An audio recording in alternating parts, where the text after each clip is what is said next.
Oi pessoal, tudo bem? Ralph Peter com vocês novamente, programa Livros em Revista, que vai ao ar toda quarta-feira às 19 horas, depois permanece no acervo da emissora BCC Television, uma empresa nova, mas que seguramente alcançará o seu lugar merecido, que é o sucesso. O programa Livros em Revista tem sempre o firme propósito de levar até vocês um bom entretenimento com elevado grau de cultura, como naturalmente ocorrerá dentro de alguns segundinhos. Nós vamos apresentar para vocês o professor, o doutor, o ambientalista, o constitucionalista Clóvis Alves de Souza, que nos falará sobre o seu livro muito importante, muito oportuno e que vai falar de uma chaga, de um cancro social que nos acomete todo dia, a todo momento, e que a gente faz o possível para extirpá-lo, mas que infelizmente parece que ele é muito mais forte do que a gente. Antes de passar para o Dr. Clóvis, eu quero agradecer os trabalhos técnicos de Betânia, Luciana, Márcio. Sem eles nós não estaríamos nas ferramentas midiáticas de vocês.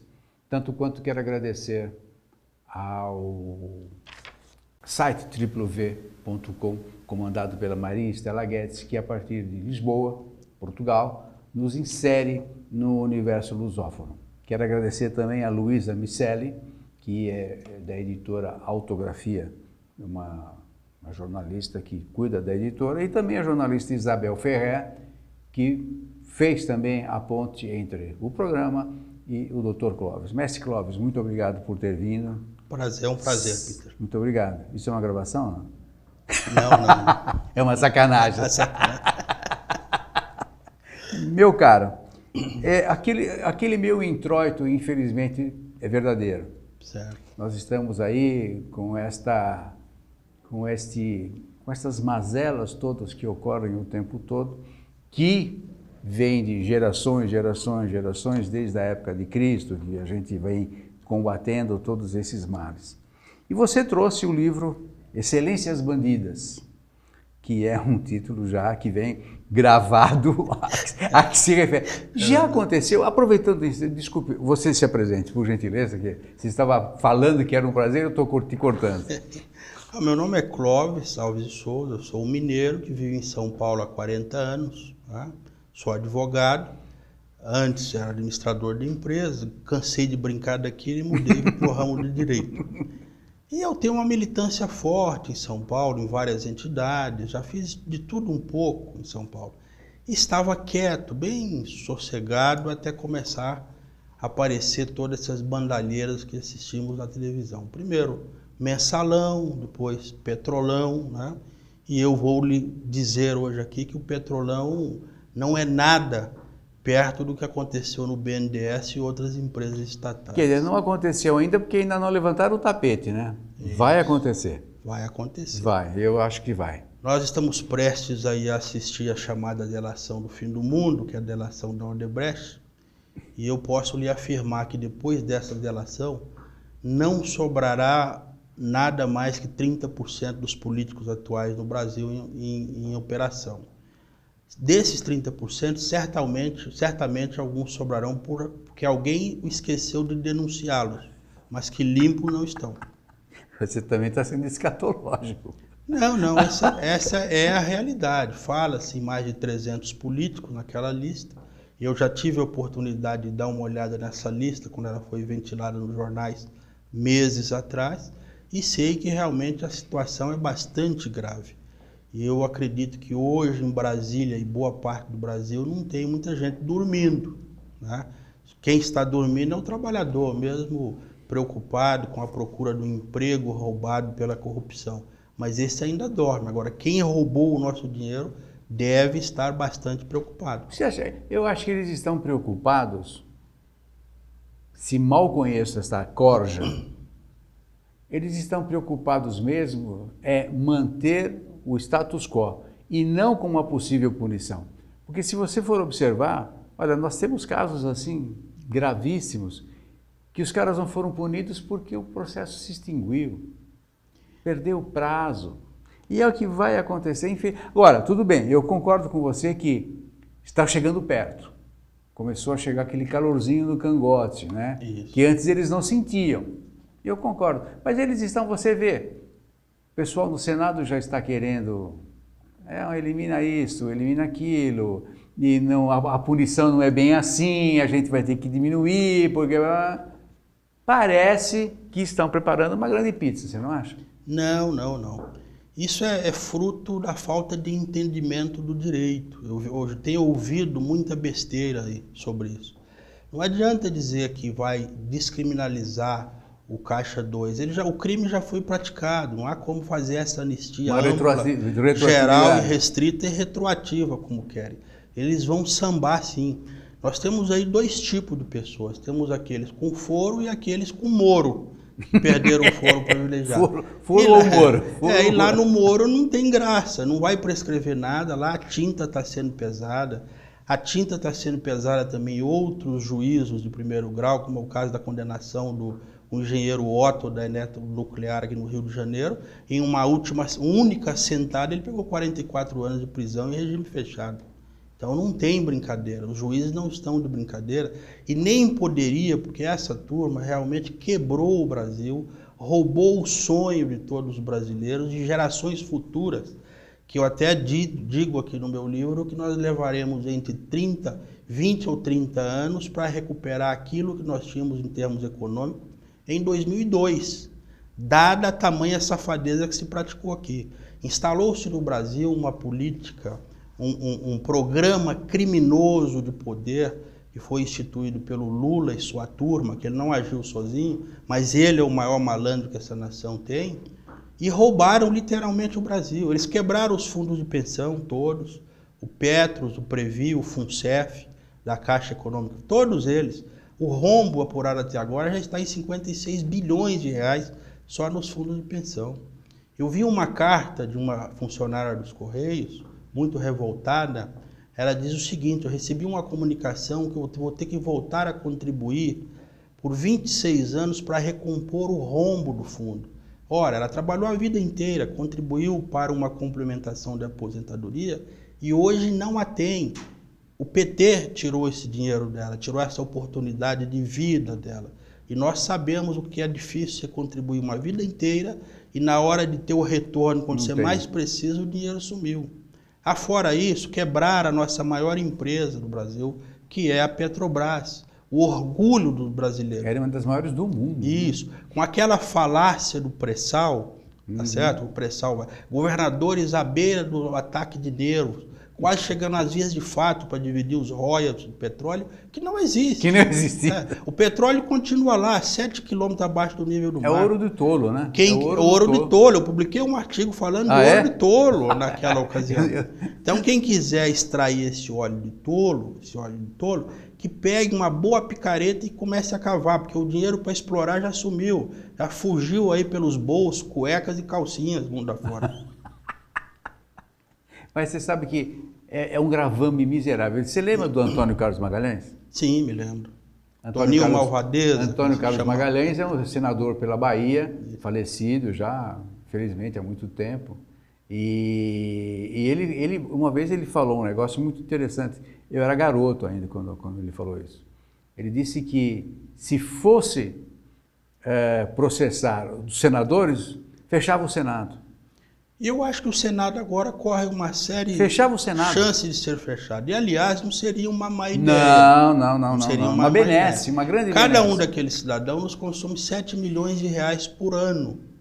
Vamos falar de juiz também? Vamos falar de juiz também? Vamos, podemos falar de juiz. Porque, você concorda que mutatis mutandis a gente não fica muito longe um do outro, não? Então, nós temos uma listinha que circula aí nas redes sociais, pelo amor de Deus, que mostra que uma lista de desembargadores do Tribunal Regional Federal de São Paulo com salários líquidos acima de 200 mil reais. Tem uma turma grande, imensa. Agora, como pode? O teto constitucional não é 35? Como é que funciona isso? Bom, vamos falar da tua obra, senão vamos lá. Vira papo de boteco. Vira, deixar, vamos longe. Vai longe, né? Você não acha, agora voltando, o lance do juiz, que você falou que a lei ela é dura, ela é clara e haverá de ser cumprida. Eu acho ótimo isso. Muito embora eu acho que não vai acontecer muito, mas como falei, sentiram o calorzinho no cangote, que já é bom, já é uma grande coisa. Você acha que a figura de um cara como o Moro pode estar impregnando os outros? De repente, opa, algo de bom está acontecendo, deixa eu fazer parte dessa turma aqui. É por aí? Eu não acho que só a figura do Moro. Eu acho o seguinte, todo brasileiro que pensa teve os brios mexidos com essa situação. Primeiro veio lá o mensalão, que foi o maior esquema de compra de votos já visto até ali. Todo mundo ficou estarrecido. O petrolão maior que aquilo. Então você vê que o dinheiro esvaiu, que o crime está aí, o crime organizado no seio do poder central, aquele que é o representante do povo, foi eleito, que o povo lhe concedeu o direito que lhe pertence, segundo a Constituição, para que eles utilizassem seu nome. E fizeram em nome próprio, surrupiaram todo o dinheiro. Então isso fez com que o judiciário brasileiro acordasse. O juiz Sérgio Moro tem prestado um excelente trabalho à nação, mas tem mais juízes fazendo um trabalho igual ao dele. Ele, felizmente, concentra a maior parte. Eu digo felizmente porque ele é um juiz muito bem preparado, estudei bem a biografia dele, é um juiz que sabe o que está fazendo. Eu li mais de 150 sentenças prolatadas por ele para escrever esse livro e vi ali a seriedade no trato com a coisa da justiça. Uma sentença muito bem embasada. E acredite, todos esses vagabundos irão para a cadeia. Não adianta imaginar, mas fulano senador, ex-senador, ex-presidente da República, não tem poder. O poder deles é enquanto exercia o cargo. Poderosos estão presos. Quem são os poderosos? Quem detém o poder econômico. Lá estão Marcelo Odebrecht e outros grandes construtores desse país. Alguns são os grandes do mundo, são os maiores do planeta. Esses são realmente poderosos e estão trancados. E para sair de lá terá que contar tudo que sabe, senão morrerão na cadeia. O que não seria um mau sinal, porque alguém precisa aprender alguma coisa nessa bagunça toda. O Brasil não é essa terra de ninguém. Não adianta falar da questão de Portugal, que os portugueses levaram o nosso ouro. E já faz mais de 500 anos.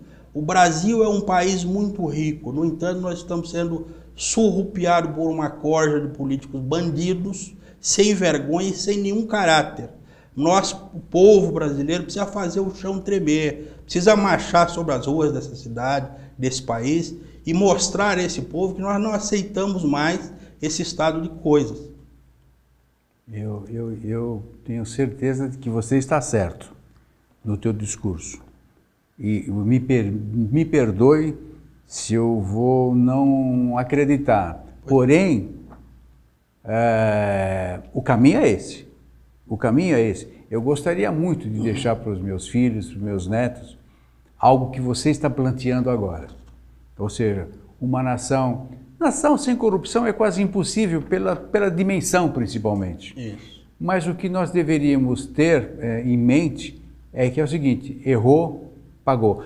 Uma coisa que eu acho um absurdo, eu não sei se existe em outros países, foro privilegiado. Não. Isso é um absurdo. Pô. Essa bagunça é uma Isso exclusividade nossa. É nossa? É nossa. Só nós temos isso? Deve existir a proteção quanto à palavra no exercício do mandato. Isso é legítimo, isso garante o exercício do mandato. Agora, para crime comum, é cadeia, tem que ir para a primeira instância, ser julgado e preso.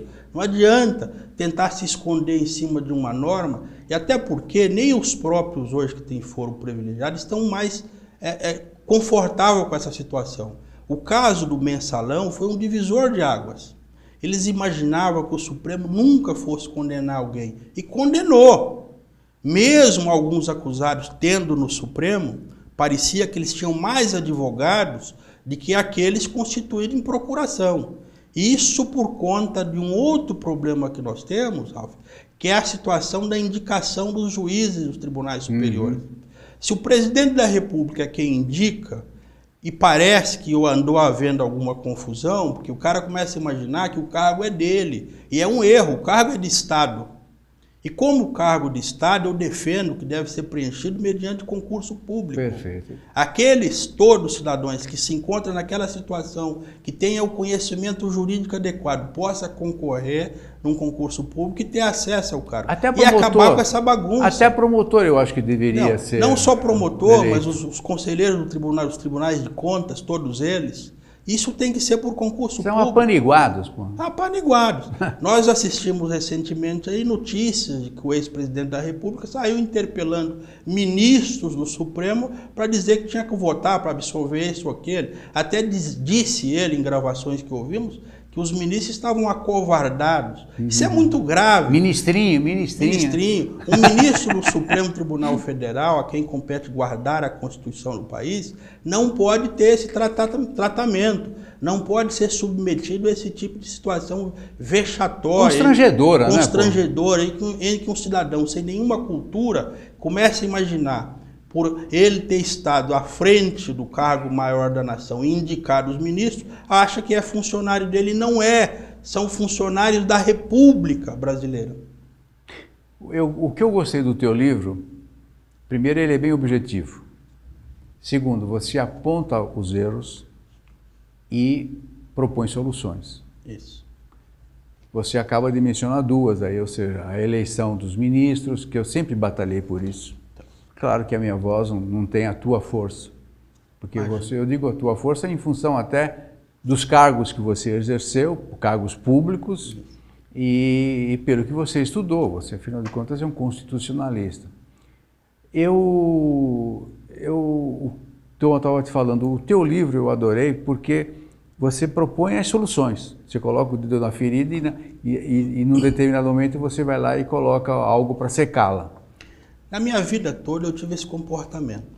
Se você, como meu amigo, estiver fazendo alguma coisa errada e eu não tiver uma outra alternativa a lhe dar, eu não te critico. Não adianta. Eu vou te criticar, você pergunta qual é a solução, eu não sei. Então aqui o que eu estou apontando? Eu estou apontando as mazelas do nosso país. Eu estou dizendo aqui no meu livro que existe uma situação no Brasil que é muito pior que a corrupção, embora a corrupção seja algo naturalmente repugnante. O que é? A manutenção de 5.570 municípios, cada um com um prefeito, um vice-prefeito, um secretariado e uma Câmara de Vereadores com no mínimo 9 vereadores e uma penca de assessores. O Brasil não aguenta mais isso. Nós temos municípios de população de vila, de um prédio da cidade de São Paulo. Vamos pegar, por exemplo, Serra da Saudade, em Minas Gerais. 822 habitantes. Borá, em São Paulo, 835 habitantes. Quando eu escrevi o meu livro, constava 854 habitantes. Foi revisto agora e regrediu para 835. Morreu alguém? Não, eu acho que havia uma fraude aí por conta do recebimento do Fundo de Participação dos municípios. Meu Deus. Então, o que aconteceu pós-Constituição de 1988? Foi uma farra de criação de municípios. O município recebe um dinheiro do governo do estado, que é o chamado Fundo de Participação do Município. Então, o cidadão, o município com 20 mil habitantes, recebia um valor. Se dividiu em 6 e passou a receber 6 valores iguais.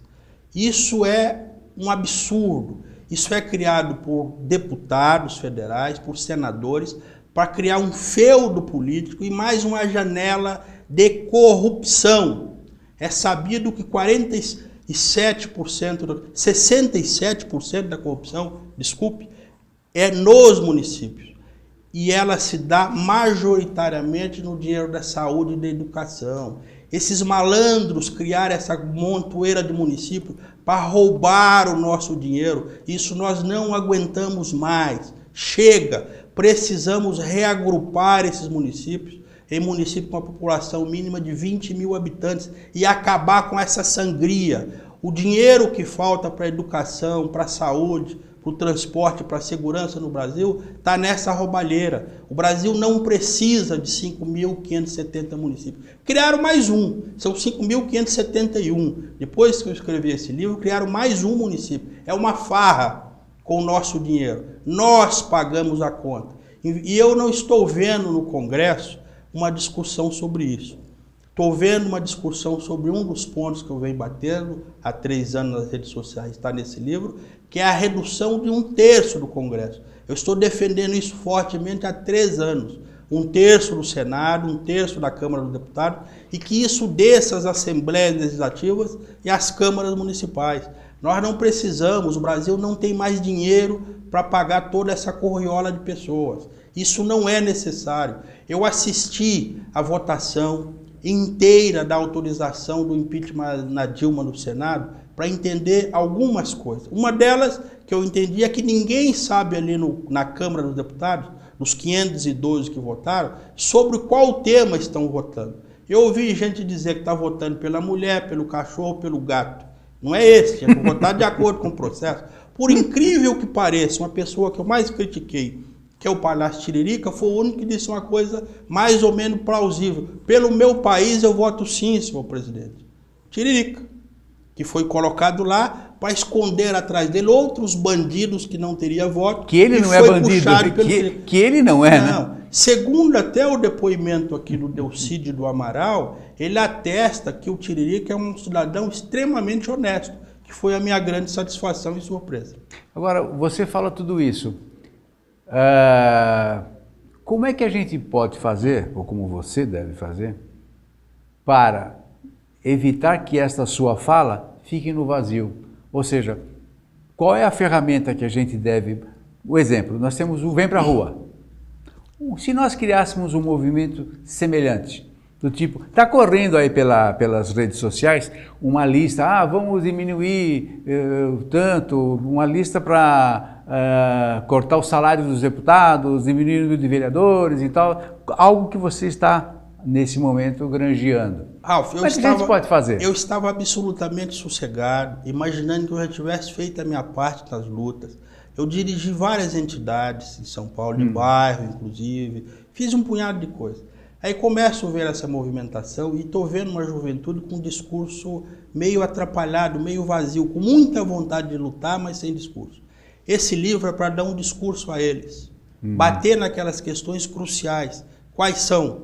Redução do Congresso de 1/3, redução dos municípios por meio do reagrupamento, reaglutinação em município mínimo de 20 mil habitantes, e acabar com a roubalheira no país. Nós precisamos endurecer a legislação. Eu teria o imenso prazer de ver uma pena no Brasil de açoitamento de político safado em praça pública. 50 cibatadas, sem camisa. Que isso seria para dar o exemplo. Joga sal não? Sal. E joga um salzinho. Além disso, tomar todo o dinheiro dele e deixar ele ir para a cadeia sangrando. Porque roubar dinheiro do povo... Ralf, nós estamos assistindo Brasil afora, eu conheço esse país todo. Se você sair 200 quilômetros da cidade de São Paulo, você começa a sentir as dificuldades. Mulheres grávidas, na hora de dar luz, deitadas em macas, esperando vaga. Como é que uma grávida, uma parturiente, pode esperar vaga? A criança vai nascer, não tem jeito. Velhinhos perambulando o país afora em busca de um atendimento para fazer uma tomografia, fazer um exame médico. O dinheiro para atender são roubados por esses cretinos.